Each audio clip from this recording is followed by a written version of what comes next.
네, 이 문제 취재 기자와 좀 더 이야기 나눠보겠습니다. 정치부 이윤석 기자가 나와 있습니다.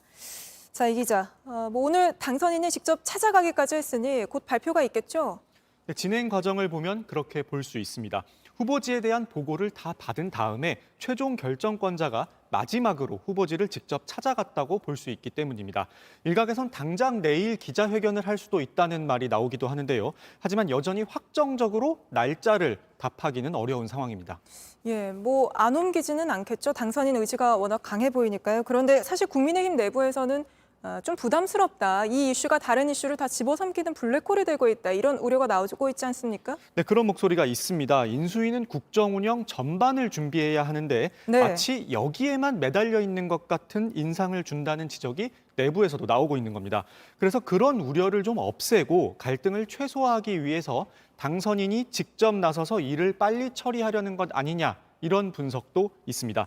인수위 핵심 관계자는 저희 취재진에게 일을 잘하기 위해서 청와대를 이전하려는 건데 이게 전부인 것처럼 본질이 왜곡될 수 있다고 말하기도 했습니다. 예, 오늘은 공개적으로 조급증 내지 말자 이런 이야기도 나오지 않았습니까?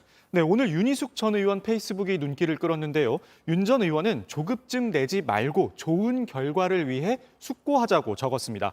청와대는 어떤 의미에서 혐오 시설이라며 청와대를 돌려준다면서 또 다른 청와대를 지정해 불편을 줄 수 있다고 했습니다.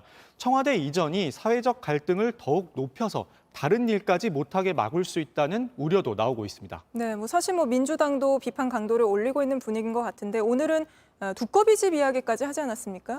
네, 맞습니다. 의원들이 직접 국방부 앞에서 반대 기자회견을 하기도 했고 말씀하신 그런 표현을 쓰기도 했습니다. 오늘 제가 직접 민주당 조정식 의원을 만나서 이야기를 들어봤는데요. 네. 조 의원은 윤 당선인이 군사작전 펼치듯이 움직이고 있다면서 시간을 갖고 국민적 공감대를 얻은 다음 결정해야 한다고 말했습니다. 네, 알겠습니다. 하나만 더 물어보죠. 문재인 대통령과 윤석열 당선인 회동도 좀 늦어지고 있는데 언제쯤 만나게 될까요? 오늘 인수위와 청와대 양쪽 모두와 전화 통화를 해봤습니다. 먼저 인수위 핵심 관계자는 소통을 진행하고 있다면서도 날짜는 아직 정해지지 않았다고 했습니다. 예. 일부 언론에선 당장 내일 만날 수 있다는 보도가 나오기도 했는데요. 청와대 핵심 관계자는 이철희 수석과 장제원 의원이 논의하고 있다면서도 주말에 당장 만나긴 어려울 것이라고 말했습니다. 다만 문 대통령과 윤 당선인 회동이 더 늦어지면 양쪽 모두 정치적 부담이 클 수밖에 없습니다.